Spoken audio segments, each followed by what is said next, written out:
I just fell asleep one day and didn't wake up for 3 days.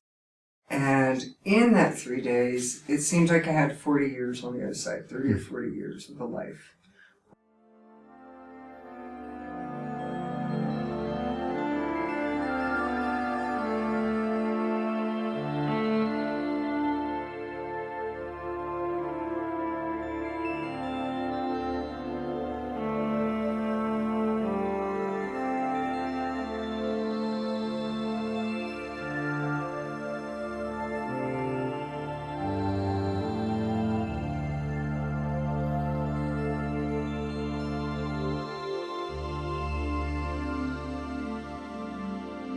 Might be an overly simplistic follow-up question, but how did you come to understand this information and be aware of it and all that? Well, I spent 3 days in a coma once, and there was no medical reason for it. There were no drugs, it wasn't an accident, there was no medicines, no pharmaceuticals, nothing. I just fell asleep one day and didn't wake up for 3 days. And in that 3 days, it seemed like I had 40 years on the other side, 30 or 40 years of a life on the other side. And I got to travel to all these realities, and I got to travel and do a lot of healing too. And I got to go and see what this God is, this thing called God, this sea of consciousness, this all that is. It was very enlightening. It was pretty hard to actually come back and be a human. It's sort of like taking your knowledge of yourself as this vastness of all that is, and a sea of consciousness, this sea, you know yourself as a sea, and then to put it all in that little bottle called so-and-so in a human body, in the earth reality, it was a little hard to readjust after having an experience like that. And I met a yogi later in life who said, you did spiritual sleep. And I said, what's that? And he said, you were deciding if you were going to continue your mission. You had to take a break and go home for a while. Back to where we're from, able to walk the dimensions and experience all of that. And when I came back, then I was able to continue.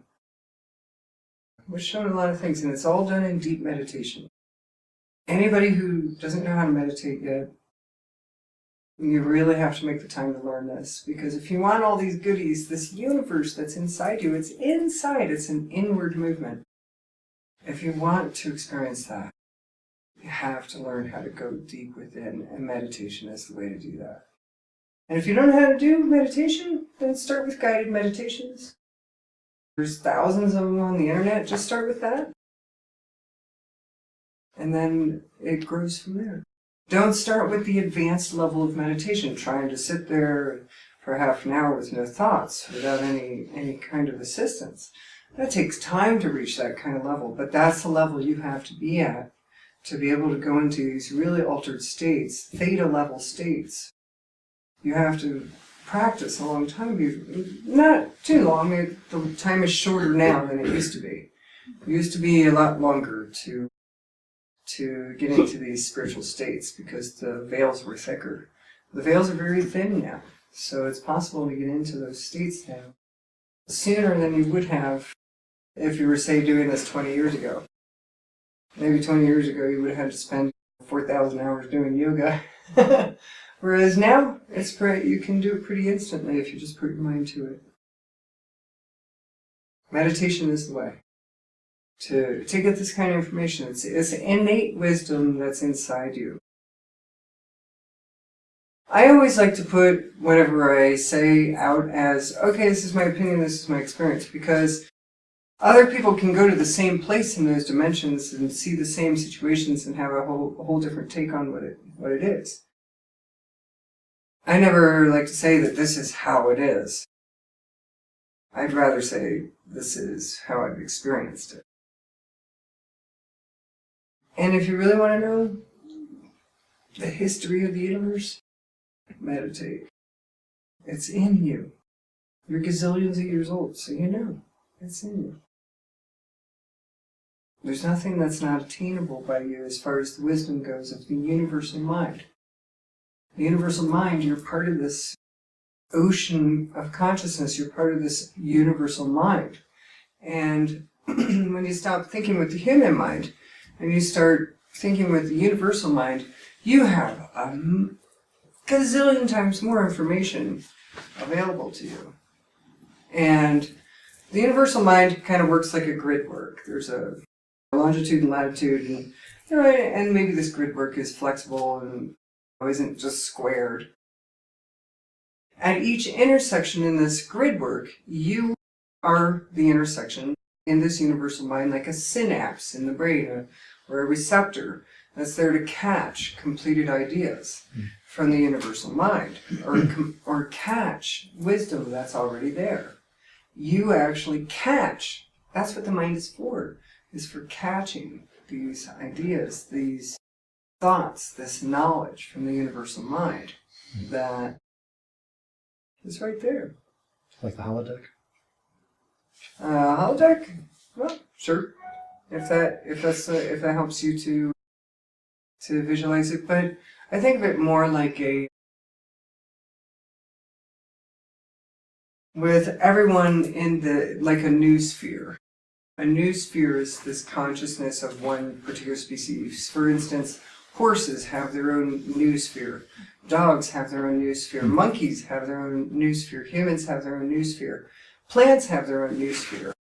Water has its own noosphere. The mineral kingdom has its own noosphere. And a noosphere is like a gathering of consciousness of the same kind and all the knowledge that it's gained. And for instance, remember the 100th monkey syndrome, where there are some monkeys that learn something far away, and then somehow, like somewhere else, far, far, far away, another monkey picks it up all of a sudden and is suddenly doing it. Justin Flowers there. Would this be the morphic resonance? Yes. Explained by Rupert Sheldrake? Yes. He talks about that. Mm-hmm. Yeah. I'll have to check that out. I never heard of Rupert Sheldrake? Yeah. Okay. Yeah. It's as you know something else appears. Some other version of that self appears to have gotten it too. For instance, the monkey on the other side of the country, the world, wherever it was, had no connection with this one that learned this thing that they were teaching it, and then this one suddenly picks it up. Same thing with the humans. As one human heals something, other people are healed in a way that they get a chance to heal as well. As one human understands something, more humans understand it who might have never even met that person or met that human. And as more humans develop a skill, same thing. There will be more humans who don't even know of the person who has that skill, who suddenly will have that skill. That's why it's getting so much easier for all of you to meditate, to have astral projections, to have lucid dreams, to have these surreal spiritual experiences. That's why it's getting so much easier for everyone, is because as more and more humans experience this enlightenment state or this awakened state or this super awareness state, or experience themselves as God's self, as more humans experience that, then the more humans start picking it up innately without knowing how they're getting it. Sort of like how you're getting some skills that you're like, how am I even getting these? So that's how it works, is that as one rises, the ones near it rise too, or at least the ones involved in that same consciousness.